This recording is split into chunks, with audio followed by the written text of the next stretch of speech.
Let us flip the script on urbanization. We need practical and pragmatic ways to transform our cities into champions of zero waste.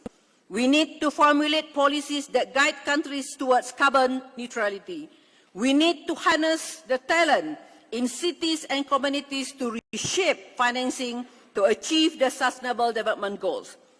We need member states to prioritize national and local cooperation as the basis of a just transition.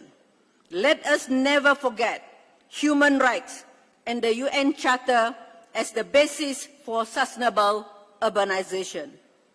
President William Samuel Ruto and Vice President Song Wane, representing President Masisi, I thank you for your presence at the Second United Nations Habitat Assembly.